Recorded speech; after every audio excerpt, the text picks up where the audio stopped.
Okay, 9 stages of bhakti. That was 9 stages of bhakti as we discussed. So we'll move forward from here. So now, what is the relation of these 9 steps to nectar of instruction? Please, why can't I move my? Okay, here it is. The nectar of instruction walks us through all these steps, and I will walk to, and as we go through each of the verses, we'll see that. So 1 to 3, they help us build our shraddha. 4 to 6 is about sadhu sangha, whom to interact with, whom not to interact with. And then 7 talks about many different principles. 8 is asakti and so on. So nectar of instruction walks you through all those 9 steps. An easy way to understand or remember the verses of nectar of instruction is this kind of an acronym, this spirit, right? So first verse, mind control.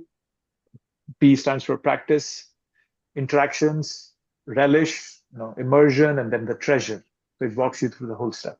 So these are just and I'll share all these slides to you. I'll put them in a Google folder, and then I'll give you access to that, so you don't have to take screenshots or anything.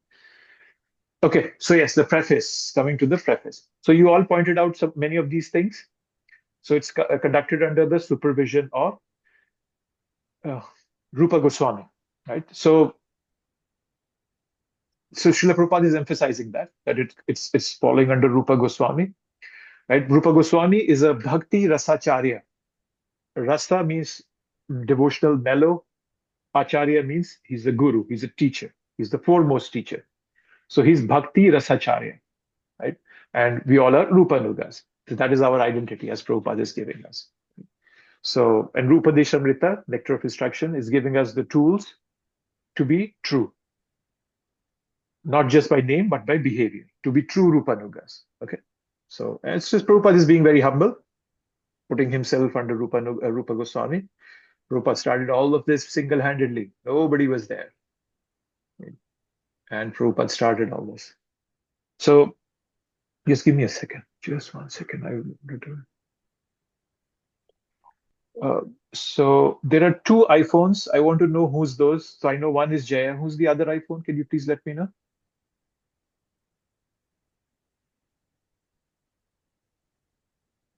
iPhone? Who's iPhone? I don't see my name. Oh, you are iPhone Mataji? Okay, that's fine. I don't know. Do you see my name? I don't see your name. It shows me iPhone, but that's okay. That's fine. I just want to be sure who's I don't attending. know how to add. It has been doing it. I don't know how to correct it. So no problem. Somebody can surely shoot you. Don't worry. But I just want to be sure that it's who's that person, because I take attendance. It's just for my tracking purposes. Give me 1 second. Here I go.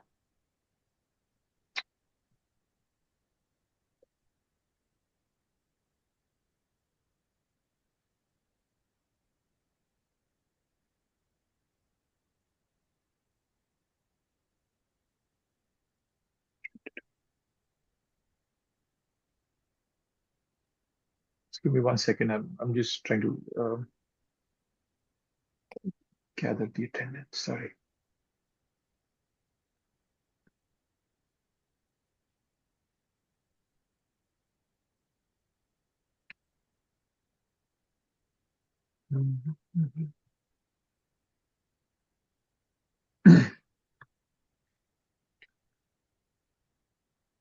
Okay, so where were we? Yeah, so Rupanugas. So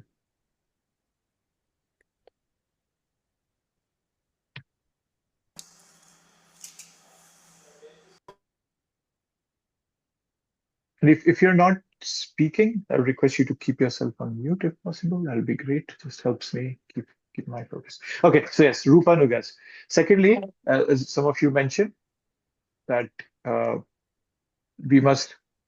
So it's saying coming to the mode of goodness, sattva, right? So we all know there are 3 modes, right? So there is tamha, that is ignorance.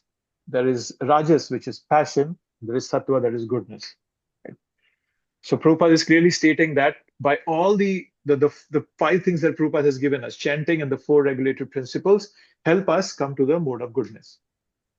So spiritual practice, it progresses. The progress begins with internal clarity, discipline, and purity. That's why Prabhupada instilled these principles for us. Okay, that's the reason. Right? So without goodness, it will be very hard for us to understand bhakti or even to practice bhakti steadily. Right? So, and once we come to Sattva Guna, then we'll be able to hear Krishna's voice within us. And then Prabhupada says it's the attitude, right? Advancement in Krishna consciousness depends on the attitude of the follower. It's not just what we do, but how we do it. Our sincerity, humility, and eagerness to learn matters most. So it's a mechanical or a mechanical or a proud approach won't yield much spiritual benefits for anyone of us. So we all have to imbibe the mood that Prabhupada has given us, Rupa Goswami has given us. It's a deep longing and a mood of submission. Right? And then Prabhupada tells us that this is for neophytes. Now, when you will go through the Nectar of Instruction, you will see that Prabhupada walks us from Shraddha, I said, all the way to the Prema. So it's how can it be for neophytes, right? So even the first verse, right, is telling us what are the qualities of a guru. So it's for neophytes because when we all are beginning, we need a spiritual master. So Nectar of Instruction tells us what qualities a spiritual master has. Right? So we have to model ourselves on advanced devotees. That's why it's a book for neophytes also. It helps them. So that's why it's called for neophytes. And then Prabhupada, in that same place, he's saying it will be easier to make one's life successful if we follow these instructions very strictly. Okay? So spiritual life becomes natural and joyful when guided by clear principles. That's what Prabhupada has given us. Nobody in the entire history of mankind has ever done that. Nobody will ever do that. What Prabhupada has done. Condensed all the Vedas, Upanishads, whatever scriptures you've heard of, into these very simple principles that we can take home and practice. So we are very, very lucky to be a part of ISKCON. Right? So when you read these verses, understand that these are not necessarily to serve as restrictions. They are empowering guardrails for us that protect our enthusiasm and bhakti from waning. So understand that. Don't say, oh my God, this is so hard to practice. Bhakti is not for me. No, that's not the purpose of these. They're just empowering you. That stay within these boundaries, and your bhakti will keep going perfectly. Okay. Any thoughts, comments here before I move forward to the first verse? Prabhuji, one question. Yes, please. You specified like those 9 stages of bhakti, starting from Shraddha all the way to Krishna Prema. My only question is like, are all these stages like sequential or parallel? Because is it possible that somebody could be in a mood like a mood of ignorance or passion or guna, particular guna, and that time they might have like only Shraddha but no prema, but it might be that in some other phases when you have a high sattva guna, let's say in the morning there's more prema. So are these like sequential stages depend on like the guna at the point of time in somebody's mind? Well, not necessarily guna. See, bhakti is not dependent on any of the guna. Bhakti is transcendental. These gunas are material. Even when you're in a sattva guna, you're still on a material platform. Okay. So, but when you come to sattva, your mindset is more favorable for bhakti. Okay. So that's one part. Your other question was about stages. The rule, not necessarily the rule. If you look at it commonly, yes, these are sequential. Every devotee has to go through that. However, there are always some exceptions. There can be some people who directly go from sadhu sangha all to nishta. I don't know. It's all because it's all transcendental. It's not material, right? Krishna can take anywhere. Jagai Madai. 1 minute they were doing all these billions of sins, and the other moment Mahaprabhu comes in and zoop, they're out of that completely. They become pure devotees. That can happen, but as Prabhupada is explaining us here, don't consider yourself an exception. Consider yourself that I'm just the lowest of the lowest. All these instructions are meant for me. I don't have any standing in bhakti. I'm just on the mercy of devotees and guru. Just keep yourself in that mindset. Everything will work out perfectly for you. Did that make sense, Prabhu? Yes, Prabhuji. Thank you so much. You're welcome. Anything else from anybody? Yeah, Prabhu, I have a question. Like we are doing the Nauda Bhakti, like 9 steps of Bhakti. And these are also 9 steps of Bhakti. of the, this is the eligibility. I mean, this, what is the difference that Navadha Bhakti and these 9 steps? So Navada Bhakti that you're saying, there are 9 ways of doing bhakti. Right. Ways, which starts from Shravana, Kirtana, Shravanam, Smarana, Kirtan. Vandana, Pad Sevanam, Archanam, Vandanam, Dasyam. You can do bhakti. All these steps can take you in perfection in any of those 9 steps. You can become very good. Like, for example, I'll show you a verse, which is that Shri Vishnu Shravane Parikshita Bhava. Let me search for it. I can sing it. I have to find where it is. Mm. Shri Vishnu Shravane Parikshita Bhava Vayasaki Kirtane. This is okay. So I'll show you a verse. It's Prabhupada does it and talks about it in Oh, Chaitanya Charitamrita. oh, I'm going to so, share it on my screen. Give me 1 second. okay. So this is Chaitanya Charitamrita, Leela 22:136.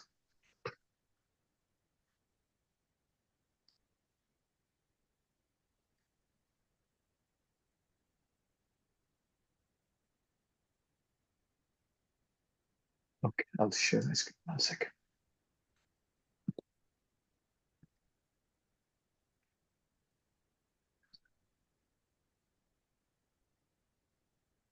Okay. So Madhuri, this is the verse which is in Chaitanya Charitamrita, and this verse is in also Bhakti Rasamrita Sindhu. This talks of those 9 things that you were mentioning. And it gives the names of devotees who have perfected those Nava Bhakti that you're talking about, those different types of bhaktis. So it starts with Parikshit, Shravane. Parikshit was very good in hearing, right? So Right. Maharaj Parikshit attained the highest perfection, shelter at Lord Krishna's lotus feet simply by hearing. Sukadev Goswami attained it by reciting Bhagavatam, which is Sri Vishnu Kirtane. Okay. Then comes Prahlad by remembering Shravan. Okay. Then comes Lakshmi by serving For serving. Mahavishnu. Mm. Prithu Maharaj by worshipping the deity. Akrura by prayers. Hanuman by rendering service to Ram. Arjun by being Krishna's friend, which is, as it comes here, right? Which is one of those Sakhya. Surrender, the last one. Sakhya. Sakya. So what I'm saying, Mataji, the Nava Bhakti you are mentioning, the process that I just explained to you, those 9 steps can eventually make you a perfect devotee in any one of these steps, in any one of these positions. You could be a perfect listener, you could be a perfect reciter, you could be a perfect servant, you could be a perfect friend, you could be a Right. I perfect in think I offering. got your Got point. it? Yeah. Okay. And these are all the steps that we Yeah. need So, to go yeah, through. what I told you are steps. These all what you are referring to are perfections for different devotees because we all are different. We can be different in our moods. So I might be a good listener. I might perfect my life by being a Right. perfect listener. Exactly. Got it. Yes. Yes. So yes. So this is Chaitanya So, Charitamrita, Madhya Leela, chapter 22, verse 136, if anybody wants to keep track. okay, 36. Okay. Okay. Yeah. Thank you. Thank you You're so welcome. So now, anything else from anyone? So I jump on to Nectar 1, verse 1. No? Okay. Let's read the verse. Vacho vegam, manasa krodh vegam, jiva vegam, udarupastha vegam, etan vegan yuvisaheta dhira, sarvam api mam prithvim cha sishyat. A sober person who can tolerate the urge to speak, that's vacho. Manasa, mind's demands. Krodha, the actions of anger. Jiva, urges of the tongue. Udarupastha, udar is belly, pasta is genital. So, udarupastha. That person is qualified to make disciples all over the world. So, these are the qualifications of a guru. Who can become a guru? It's not that by putting in 50 years in ISKCON you become a guru. No, that doesn't work that way. You have to have internal development, cleanliness of our heart to become a guru. And devotees don't become gurus because they want fame and glory or they want people to touch their feet. No, they do it as a service to their spiritual master. Bhaktisiddhanta Saraswati Thakur told Prabhupada, go and spread this mission in the English-speaking world. Prabhupada came, he spread the message, people connected to him, and they were very, very indebted to him. So that's the quality of a pure devotee. Okay. I think I shared, where is that? Let's come back here. I'll also, so this is I have a PDF for Nectar of Instruction. I'll share with all of you also. I make notes here, I highlight things. I'll share this with all of you also, just so that you can have track of this, but you're also free to make notes yourself. Okay. So in the Srimad Bhagavatam, 6th canto, Parikshit Maharaj asked this question to Sukadev Goswami, that why do people undergo atonement if they cannot control their senses? And he gives an example of an elephant. Elephant, they go and bathe, they spend an hour in water, clean themselves up, and they come out on the land, and then they throw dirt on themselves. They dirty themselves immediately. That's what people who are atoning, they do. They will go and clean themselves in whatever way it may be, but then they come back again to the world, and then they keep doing sins. Right? That's not the right way. And if you see, this is the where's that word? Here, this one. Kvachin nivartate abhadrat, kvachit charati tat punah, prashitam atho partham, manne kunjara shochvat. So it's compared to the bathing of an elephant. Okay. So that's being referred to here. However, before we come, that's the question being asked. But then Prabhupada, he starts by pointing out that there are 4 kind of intelligence that we all have. Okay.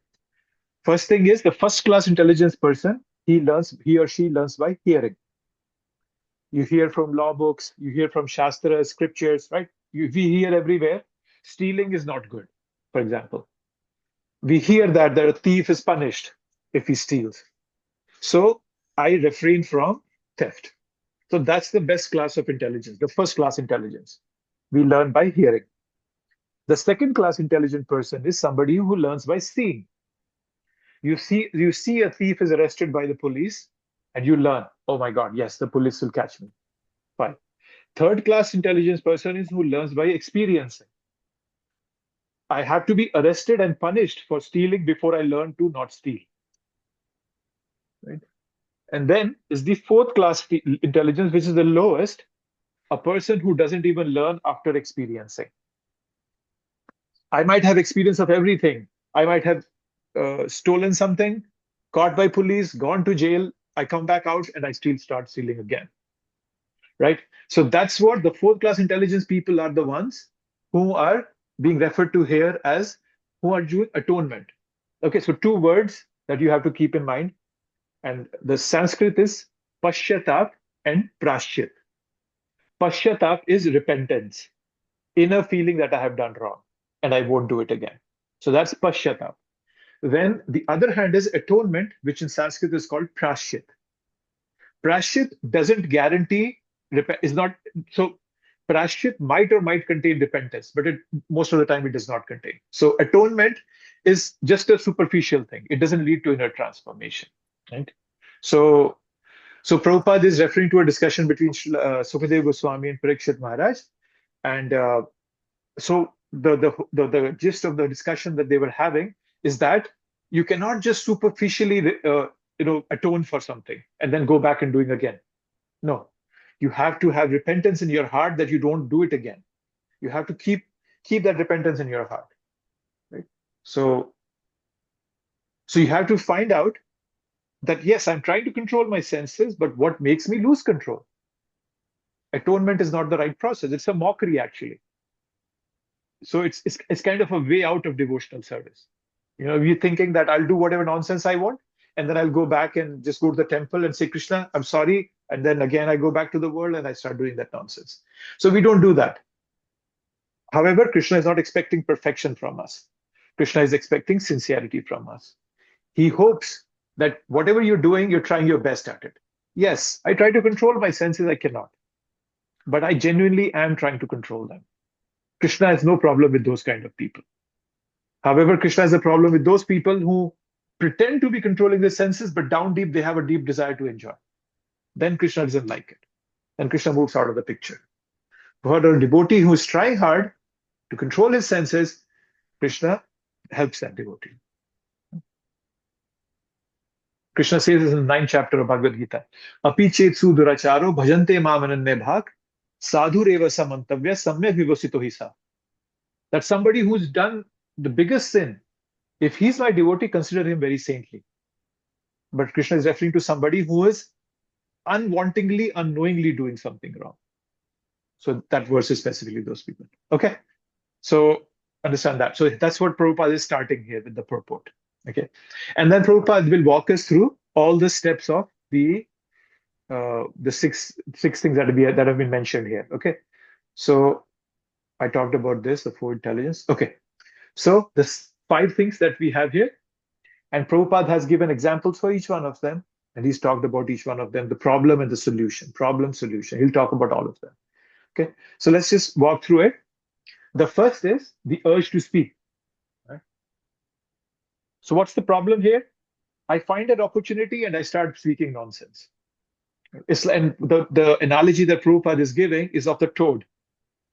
A toad knows that the snake is somewhere around, but still it keeps croaking. Right? So, and then the snake finds him and then just eats him up. Right? So we have to control our speaking, the urge to speak. Okay. So vacha. So we'll notice there is vacha and there is so there is one is the urge to speak. So there are 2 jiva vega. So we do 2 things with our tongue. One we speak, the other is we use it for tasting. So they both are being referred to in this verse. Vacho and Taste. taste. Sorry. Vacho vega, mansago, jiva vega. Sorry. Jiva. Yeah, taste, yes. Okay. So that's the first reference, that first analogy Prabhupada is giving of a toad. Right. All the frivolous talk that we do, it sucks out our time without noticing it even. That's what happens to me on Facebook and YouTube.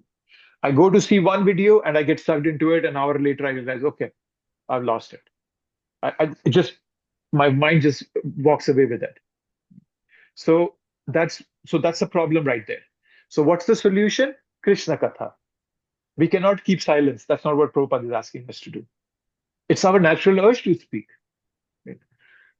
If we suppress it, it will burst out at a wrong time. So the solution is we speak Krishna Katha. So preachers of Krishna Katha, they are beyond the clutches of death. Like, they are not affected by this vega or by this urge of speaking. So when Krishna sees one person sharing his message, Krishna confirms that this person is surely going to be liberated. And Krishna makes this promise in the 18th chapter, verse number 68. Ya idam paramam guhyam mat bhakteshu abhidhashyati. Bhakti mai param kritva, saying that bhakti mai param, that my bhakti param, that you get that. Mam evashyati ashamshaya.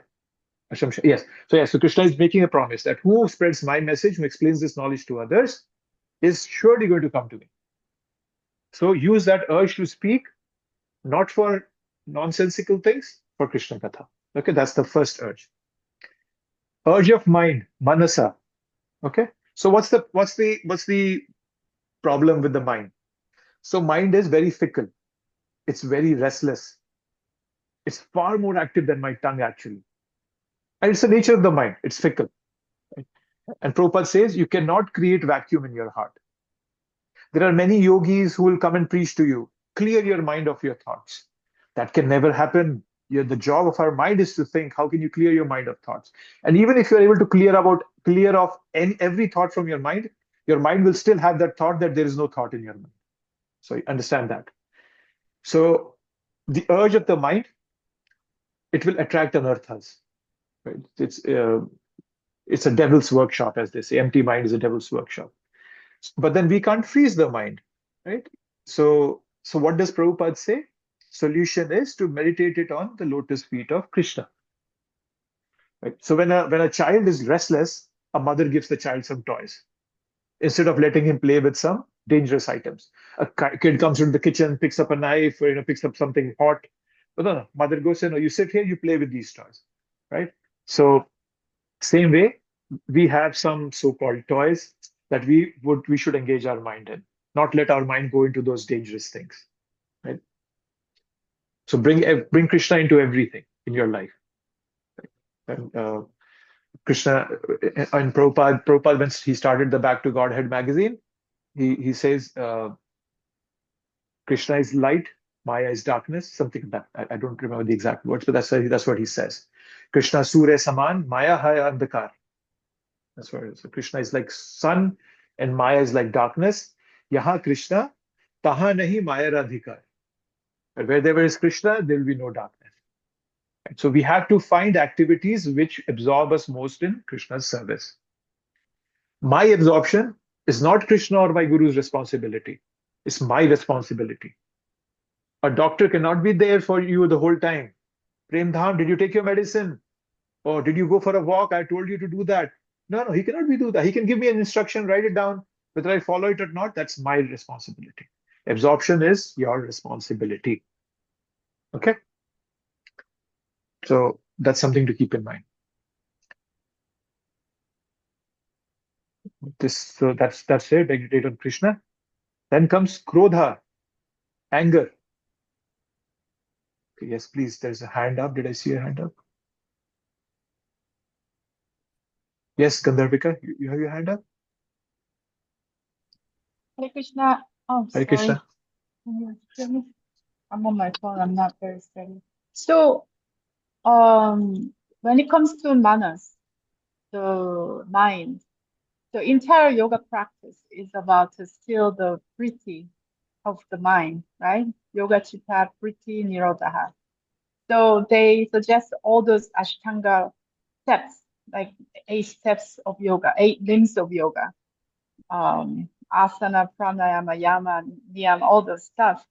But if it's impossible when it feels that's just not practical. Although I'm still practicing, it just feels like the yogic, traditional yogic way of reaching the liberation for the yogic or the bhakti yogic way. It's just completely two separate paths. How would you explain that? So when you say, okay, so you're talking about Patanjali Yoga, right? The 8 Yeah. steps that Patanjali gives. Niyama, dharana, all that. So yes, it's different. However, Krishna will explain in Bhagavad Gita, all paths can come to me if you see that connection in there. If a person who's a yogi, who's doing those Ashtanga yoga, if he or she sees Krishna as the final goal, even from that Ashtanga yoga, that person can reach Krishna. However, the goal has to be clear for all of us. That's why when we started last week, I mentioned to you, sadhya is goal, is Krishna. Sadhana is the practices I do, right? So Ashtanga yoga is okay if the goal is clear to us. But if the goal is not clear to us, then that is just like an exercise, just physical exercise. There's nothing else other than that. Did that make sense? I was not sure if I fully understood your question. Yeah. Yes, thank you. It's clear? Okay. Yes. So as I mentioned earlier, and I'll repeat, so it's all about our intention.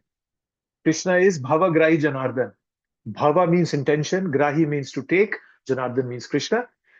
Krishna will take our intention. Sometimes you might see some pure devotees doing some things which you might say, oh my God, this does not make sense. He's a pure devotee. How can he or she do that? But we don't know what's the intention of that pure devotee.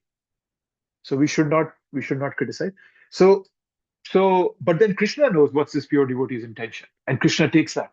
And he sees that this pure devotee of mine, he's forgotten himself, but he's doing something that is pleasing to me. So in the same way, the intention is very, very important in what we are doing. That's the problem with all the yoga studios, at least in this country that I see. They don't tell you that Krishna is the goal. They'll just tell you, do these physical exercises, and use them for some nonsensical purpose. There's such nonsense. And they have all sorts of nonsensical yogas, goat yoga, I don't know, dog yoga, whatnot yoga. All that is useless. Krishna doesn't talk about that in anywhere in the Shastras, at least. Even the yoga Shastras. Patanjali also doesn't talk about all that. Yeah, so that's what it is. Okay, so yes, we were at Krodha.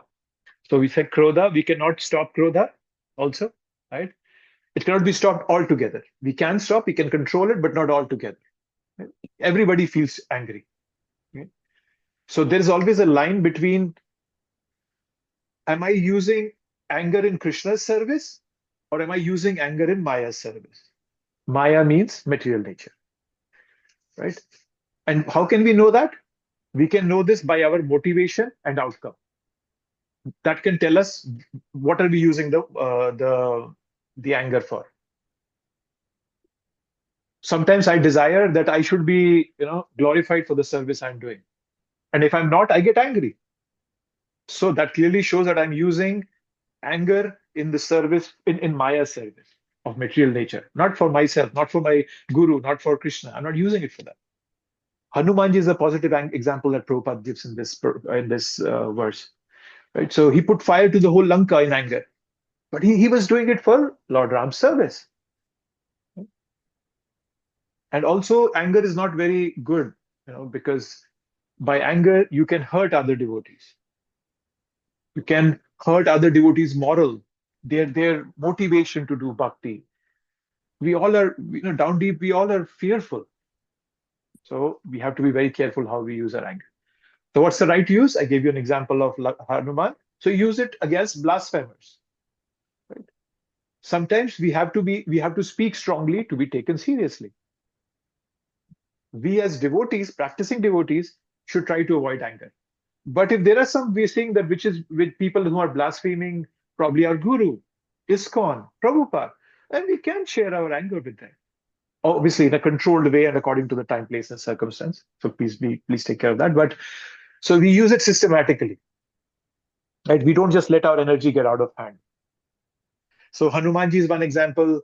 Prabhupada gives the example of Arjun in here, that he fought in the battlefield. Prabhupada gives the example of Lord Chaitanya on Jagai Badhai. When Jagai Badhai hit Nityananda Prabhu, Mahaprabhu just came and brought his chakra. He said, "Chakra, kill both of them." So he was angry, but he was angry for the right purpose. How dare you hurt my devotee? Okay, so that's anger. Okay. Then comes Jiva Vega. Jiva means tongue. Okay. So we like eating good food, obviously, all of us. Like we want to go and eat palatable dishes in restaurants. Prabhupada uses the word sweet meats, but it's just sweets, like gulab jamun and so many Indian sweets. That's what he's referring to. Sometimes devotees eat, or not devotees, but people eat unoffered food.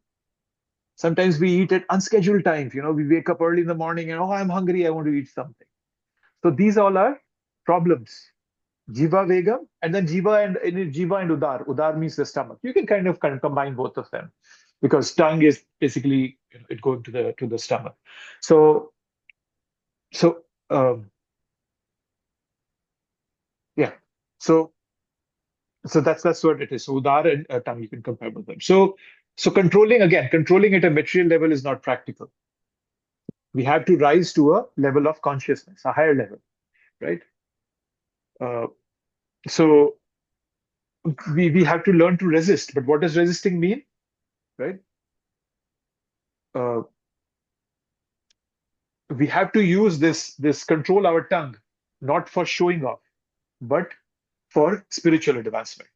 So there are so many fasts that we do.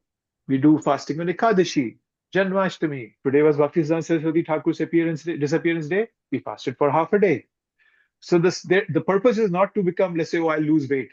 Yeah, that's good. You might. But then the goal is spiritual advancement. Can anybody think of an example where somebody was controlling his senses very severely, but for personal gains? Anything from Shastra that comes to your mind?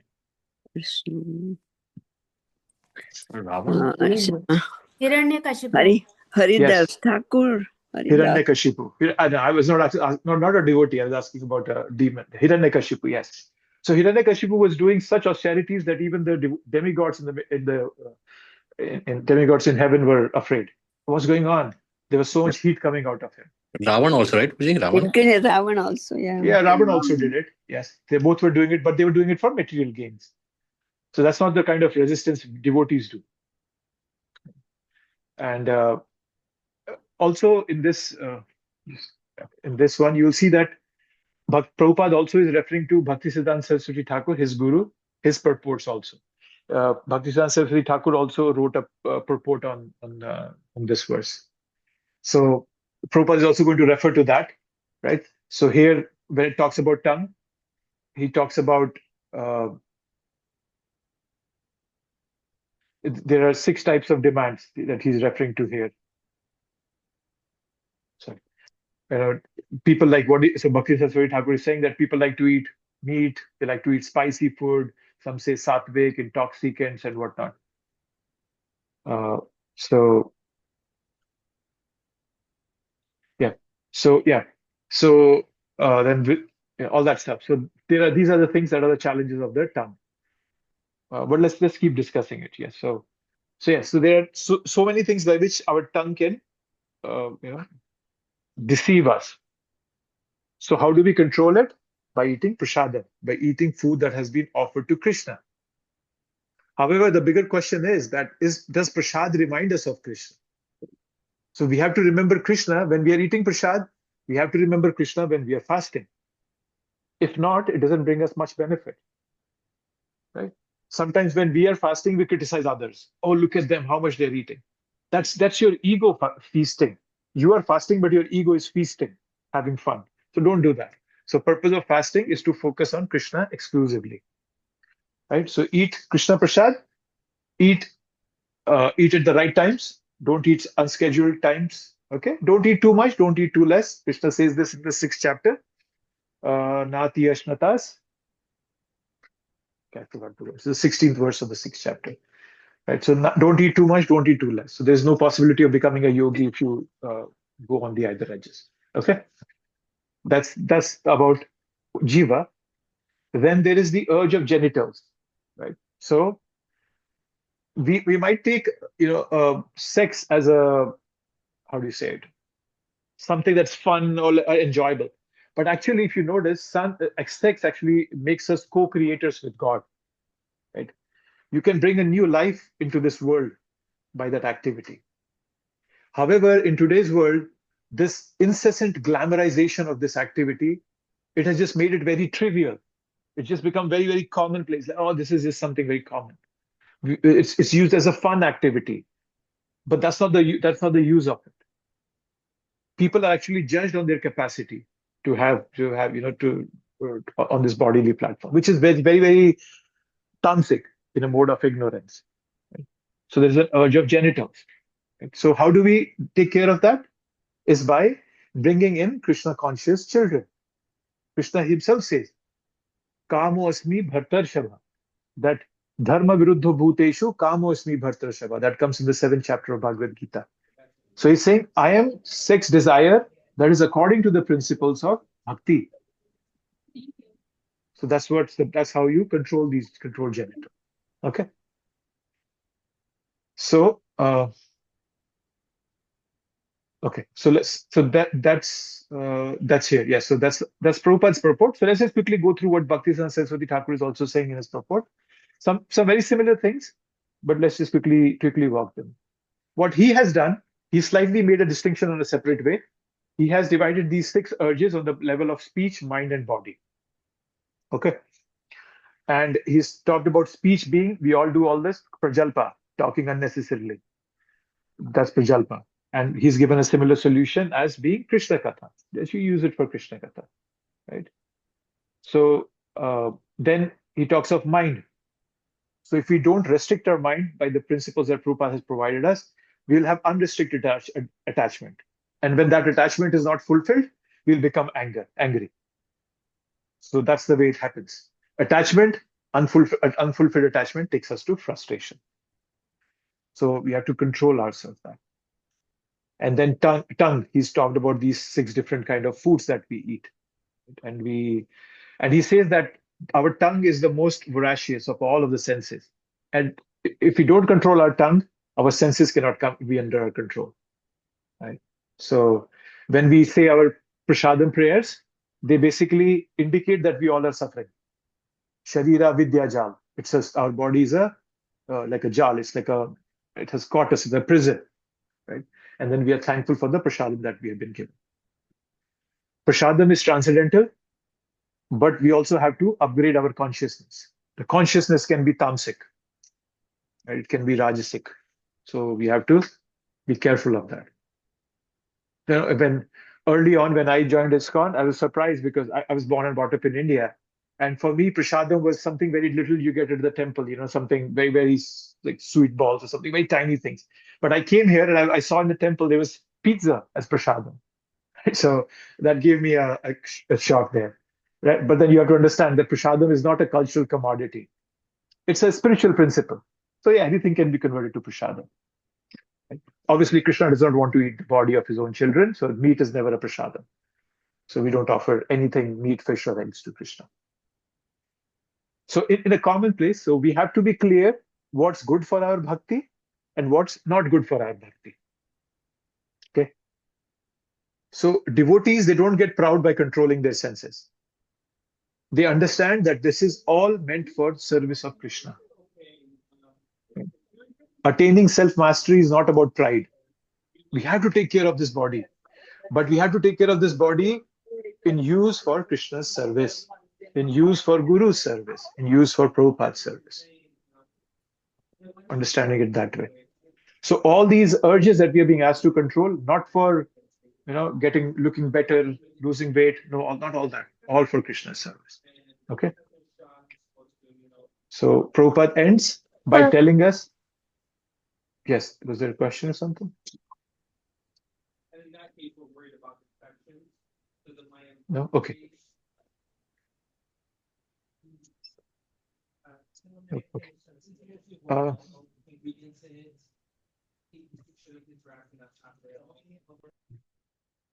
Sorry, I'm muting some of you because there's some background noise. So I'm muting some of you. Okay.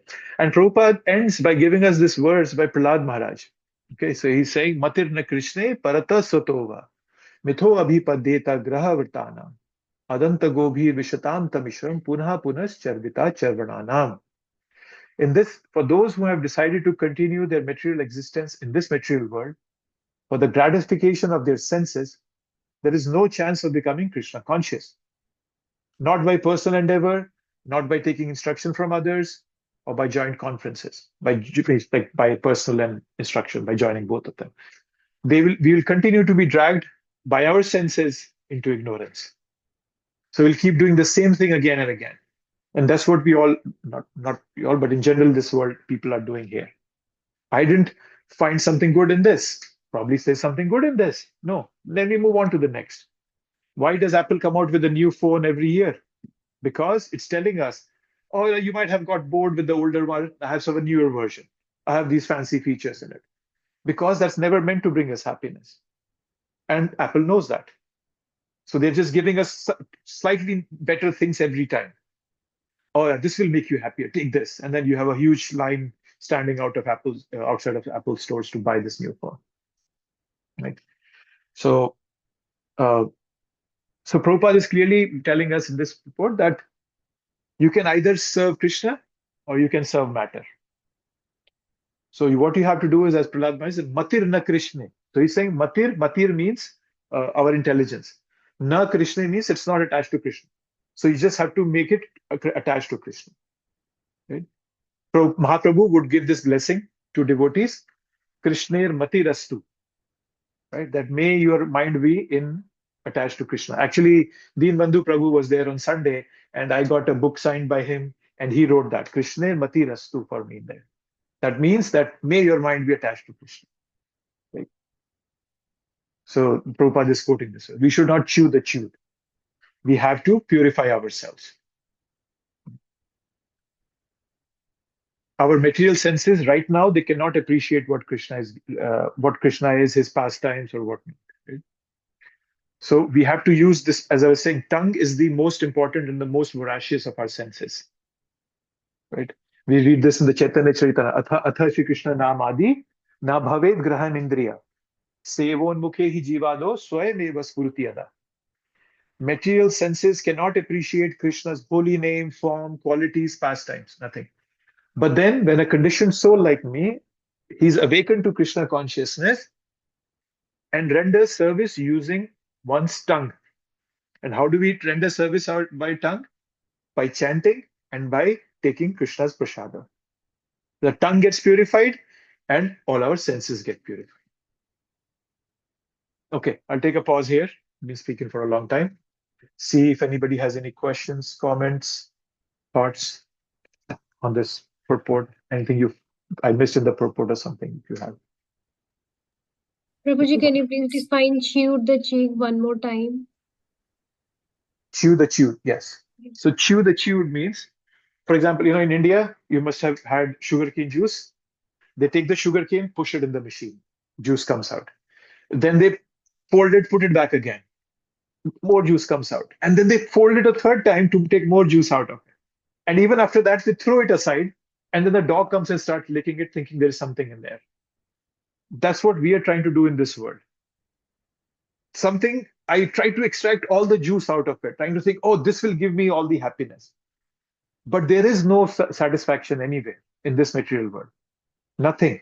You can keep chewing the chewed, right? You can, let's say, when you eat a chewing gum, you eat it, there is taste for a few minutes, and then it goes away. But if you keep chewing it and thinking that more taste will come out of it, it's not correct. Similarly, in this material world, whatever we have, whatever activity we are doing materially, we think we'll get some pleasure from it, but there is no pleasure there. And even if it is there, it's very, very tiny, and it comes with a bigger negative effect to it. But still, we continue to chew the chew. As I was giving an example of Apple phone, we get a newer version every year. I think that, oh, this one is going to make me happy. And then I go buy that one. A newer Apple Watch comes in. And that we are thinking that there is pleasure somewhere in this material world. That's why we are chewing everything that's coming my way. I'm looking for newer things to chew. Chewing is just an analogy. We're not actually chewing it. Chewing means enjoying. So we have been trying to enjoy everything, thinking that I'll get benefit here, I'll satiate or enjoy senses here, but that never happens. And that's because we have not connected to Krishna. If we connect to Krishna, everything will bring taste in our lives. Does that make sense? Yes, Prabhuji. Thank you so much. Okay. What else? Anybody? Anything?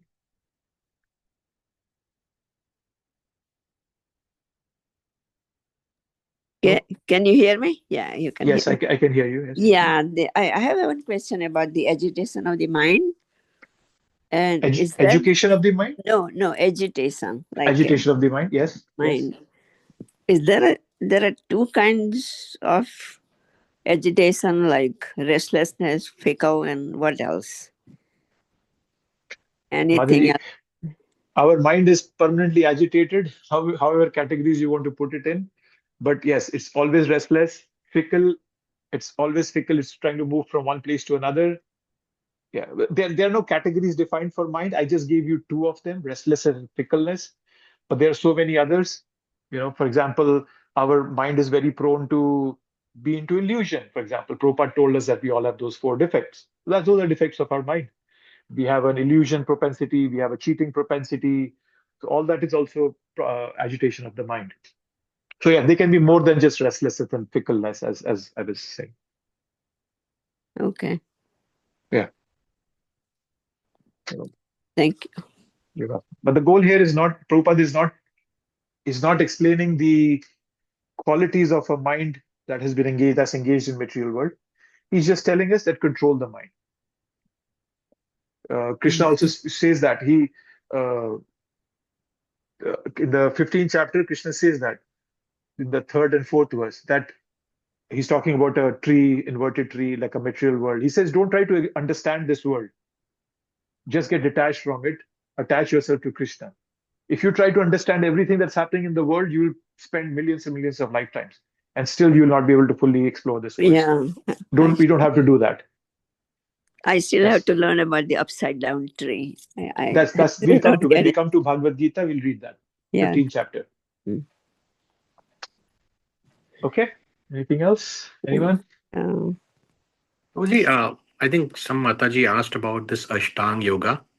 Now, my understanding and what I heard a little bit about is like the 8th stage of Ashtang Yoga, and the last one is basically Samadhi, which is more like, a state which is like the impersonal form of Krishna, not like personalized. So, I guess the question is like, I think as a devotee, one should not worry about the Ashtang Yoga, right? Because it's not be like eventual destination will not be Krishna. It will be more like Samadhi avastha. So the yoga, Patanjali yoga, is it's kind of stopping your consciousness from going towards matter. I'm just trying to simplify it as much as I can. It's mostly negation, neti. That this oh, I'm trying to control myself from this matter. I don't want to get entangled in this matter. Bhakti is, so if let's say your life is on a number line, right now I'm in the negative. Yoga might bring you to zero. However, to get into positive, it's bhakti. So if you don't have that connection that this yoga is eventually meant to take me to Krishna, we'll stay at the zero line. But that's not bhakti. So that's still material. So to come to bhakti, you have to go into the positive. You have to go beyond that yoga practices and come to that level of prema for Krishna. So that's something to keep in mind, Prabhu. I'm not sure if that answered your question. Does that make sense? As devotees, should somebody worry about it or not? Like, that's my question here. Or just like chanting is good enough, like chanting and reading and all of this. So see, Prabhu, your devotee should not worry about it. I'll bluntly answer your question. We should not try to, if you don't have any interest in yoga practices, don't get entangled in it. Forget about it. Okay, that's what. Okay. But then some of devotees who come to bhakti, they are yoga practitioners. Even bhakti is also a form of a yoga, but not a yoga of the body, it's a yoga of the mind. So there is no harm in people to practice that yoga if they understand that connection to Krishna. So understand that. The connection to Krishna is very, very important. If that connection is missing, it's completely useless. So that's why devotees should not worry about it. But if somebody, by their nature, by their upbringing, probably their mother or father were yoga practitioners, they were brought up, practicing yoga, and now it's a part of their life. Okay, that's fine if you like doing it. But understand that the goal is eventually Krishna. So kind of just balance it that way. If you don't like it, forget about it. Don't have to worry about it. Okay. Got it. Prabhuji, so like meditation, samadhi or meditation is like when you do the jap, like the rosary, not rosary, like mala, Mhm. that is also like basically meditation. Like, if you are not paying attention to the each bead, each name going to your ear, I think that is kind of meditation for bhakt. Well, Like, samadhi in bhakti is when you are fully concentrated upon hearing the holy name. I mean, not some, I mean, meditation, basically doing the mala for Mhm. 2 hours, Mhm. or doing a meditation for 2 hours. So Mhm. in meditation, you are just breathing in and breathing out, and you are paying attention to your breath and going. And in mala is basically, I mean, I think that I feel like that mala is also like a meditation. Each bead you are saying the nam, you know, Yes, you are saying it. So yes, you're focusing on that now. Yes. nam. Yes. So So in it's a like yeah. Sorry, go ahead. similar kind of a process. One is through breathing, you are calling the name, like breathing in, breathing out, or calling the name in meditation, or meditation on the beads. Well, breathing in and breathing out, if you're focusing on your breathing, that's not bhakti. But when I you're mean, chanting and you're breathing is like a mala, like each bead. So with each bead you call the name, yes. and with each breath you call the name. That's what I'm saying. Like when you breathe in, you call the name of Lord, and you breathe out, you call the name of the Lord. Okay, but why do you want to do that hard way where there is a No, simpler way of I'm just not. sitting? I just thought like, Okay. because you are, Yeah. they were asking about the meditation. That's why I just thought Well, like, yeah, they were referring to Ashtanga Yoga, right? The steps of Yama, Niyama, Asana, Pranayama. That's a oh, okay. different 8-step journey that Patanjali has given us. Okay. So, but then even the breathing exercise, and what I'm saying is, in a broader sense, if you don't see a connection to Krishna, every practice that you are doing is just going to fall short. Ye- Any form of Yes. yoga that you might Yes, pick that up. is. But if you have a connection to Krishna and you understand that this is a process that will help me reach Krishna, then Mhm. sooner or later you will reach Krishna. Some Okay. might reach earlier, some might reach later. Mm. So Yeah, just, Prabhu, just keep. you keep your body healthy Yeah, to that's fine. continue Yeah, we all have to bhakti. keep our body healthy. That's very important. Prabhupada told us, keep your health. So that's only then only we'll be able to do service, right? Mm. But don't make it the most important thing in our lives that it even surpasses Right, Krishna. right, That's connect. not what we want to do. Yeah. There was a hand raised. I saw. Achyuta, was that you? Yes, Prabhu. Yeah. Yes, please. So, Prabhuji, I have a can you explain what is the difference between jiva and udara? Because there is urge of the jiva, but Hmm. I mean, how is that different?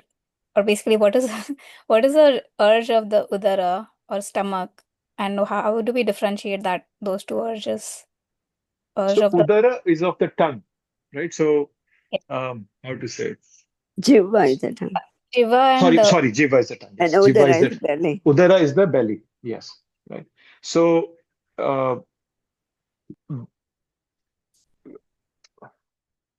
udara means like eating palatable dishes, right? Like, oh, I want to eat nice, tasty dishes, right? So that's specifically to your tongue, right?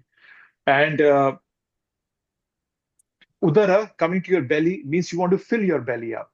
Now, to fill your belly up, you might take, like for example, that can also involve, let's say, eating at wrong times of the day, right? Yes, that's something.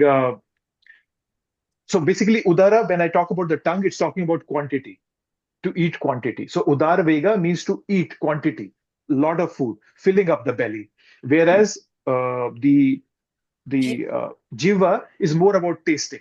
Mm, okay. So you can taste something like, let's say, you can eat one gulab jamun and you can get a taste of it. However, to fill your stomach, you might need to eat 20 gulab jamuns. So when you want to fill your stomach, that's udar vega. But when you just want to taste it, that's a taste of the tongue, that's the jiva vega. Mm-hmm. I That's the think it's difference. coming the next week. It's coming. Text 2 has our Text 2. text 2 of this book is coming up about that overeating. Oh, yes, Atyahara Prayas. Yeah, it'll Atya. come. Yes, we'll talk about it. Yes. Yes. And Toshi, one minor detail. Hmm. I don't know if you have the book or not, but on page 10, Prabhupada says, he mentions like the things to be avoided, like pan, haritaki betel nuts. So Hmm. haritaki, harad, basically it's like it's one of the what is it called? Harad, amla, and haritaki. I think those are it's this thing called Tripla. Triphala, exactly. Thank you. Mhm. Triphala is made of one of this, uh, or whatever this is, root or whatever it is, plant. Hmm. Triphala is like, I mean, it's like it's like a medicine used in a lot of Ayurvedic things. Yeah. Well, Or I'm not sure, Batli, I'm not sure what haritaki is, but if it is, see, even some Ayurvedic medicines can be, so it's not just about that, how to say it, it can be intoxicating, but it can also not, it might not be intoxicated, but it might be like, it might help, it might create some sense of illusion. For example, I'll give you an example. So I work in the pharmaceutical industry, so I know this. There are so many medicines that you can buy, and when you eat them, it creates a kind of fogginess in your mind. Even though it's a medicine, might be useful for some disease that you're going through, but they will create good amount of fogginess in your mind. And many years ago, I went through this. I was eating a medicine, and when I stopped eating it, I realized that, my God, my mind was so foggy. So it's not just that it's causing it's that it's an intoxicant, but it can also cause some sort of a fogginess in your mind, cause some sense of illusion in your mind. So it could be at multiple levels, not just being like, for example, alcohol. Yes, that's for sure. It makes us, that the how do you call it? We feel drunk, and then everything, the right and wrong, the decision goes away and all that. But some things can just make your mind foggy, can make you put in more illusion. So understand it that way also. Like for example, coffee and tea, they're not that severe. They're not as severe as liquor. But Prabhupada also says that. So Prabhupada, the way Prabhupada established everything, he has given us that try to avoid everything possible which can interfere in your bhakti. For you, might be, coffee might not that be a bigger deal, but for somebody, coffee might be a very big deal. Without that, they cannot start their day. So Prabhupada, that's why Prabhupada gave us this clarity that, okay, no coffee and tea, because that can also affect your senses, might be not at that same level as an alcohol would do or marijuana would do, but it can still affect you and you might not even notice it. So similarly, pan is right, that pan leaf, it has an intoxicant in it. You might not notice it. Growing up in India, I have eaten pan many times. I never even noticed that I was getting intoxicated. But Prabhupada knows this, and science knows that it has intoxicants in it. So there might be some things that we don't realize are intoxicating our mind or kind of creating some amount of fogginess, but Prabhupada being an acharya, he knows that. And that's why he's trying to protect us from every possible kind of negative thing on the path. Mm-hmm. Got it. And Prabhuji, last thing, in the temple when we cook, it is, we use all the sattvic ingredients, like we don't use lot of things, like even chili, we don't use that. But, when we're cooking, like, let's say, like, for example, downstairs in the kitchen, they even use soy and, other things. And even at home, we use like canned items and we still offer them. So I'm just trying to understand, like, does the Lord accept those things, or how do we what can be considered as prasad? Krishna says this in the 9th chapter, 26th verse, Patram pushpam phalam toyam, yo me bhaktya prashati tadaham bhakti upartam ashnami priyatatmanah. Whenever you offer me with love, what is he saying? Patram pushpam phalam toyam. Water, fruit, flower, leaf is come to the basics. But the most important criteria is it being given with love. That's the most important criteria. I'm just trying to create you a kind of this standard. The bar stands that everything has to be offered with love. That's when it becomes prasadam. Now, when you come to those nitty-gritty details, we have to learn to balance. There's a balance between being moralistic versus realistic. If you are working 10 hours a day and you come back home and you have to cook, and if every day you have to come and cook a 5-course meal for Krishna, how long can we sustain that? And Krishna knows all that. Krishna sees that. So Krishna is looking at our effort. So sometimes, so when you come home and if you have to do something, make a simple, I'll give you my example. My wife, she sometimes goes to India and I'm here by myself. I have to work 8 hours. I go to work full time, but then my duties are at home.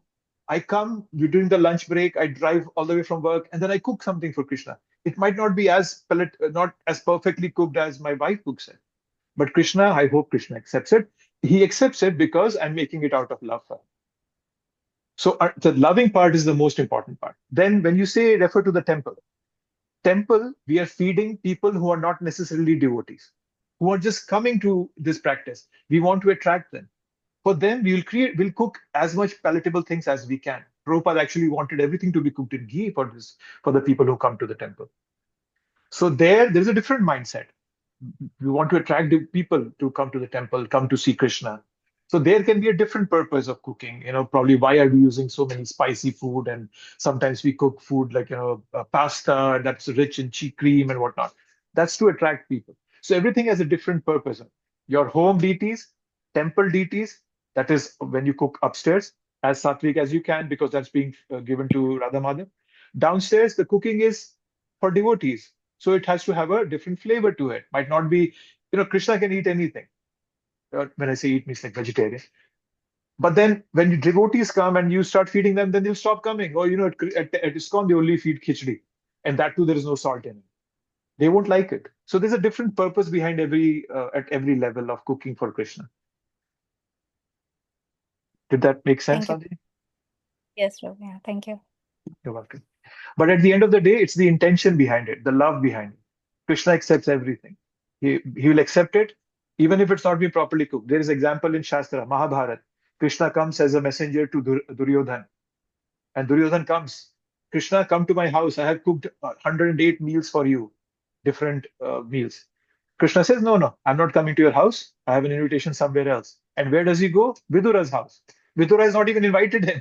But still he goes to Vidura's house because Vidura is a devotee. And there Vidura's wife suddenly gets, surprised. Where did Krishna come from? And I don't have anything to feed him. And Krishna is saying, oh, I'm very hungry, Mata. Please feed me something. She says, I only have bananas. Oh, I'll eat bananas. I love bananas, Krishna says. And then she says, okay, I'll give you bananas. Then she's peeling, she's throwing away the banana and feeding the leaf, the banana peel to Krishna. And Krishna is eating happily because it's coming from a devotee's love. And then Vidura comes in. And Vidura says, what are you doing, fool? You're feeding him. And Krishna gets angry on Vidura. How dare you interrupt in my devotee's love towards me? Whatever my devotee feeds me, I'll eat it because it's full of love. So a story behind it. Okay. Thank you. Okay, so I don't know if anybody has any last minute questions, comments. Otherwise, we can wrap up. All good? Everybody good? Okay, then we will wrap up here. I'll see you next week. Please read the next verse plus verse 2, all the purports, and we will take it from there. Thank you very much. Hare Krishna. That's a long Hare one. Krishna. Hare Krishna. Thank you. Thank you so much, Thank you, Prabhuji. Prabhuji. Thank you. Thank you. Hare Krishna. Keep it.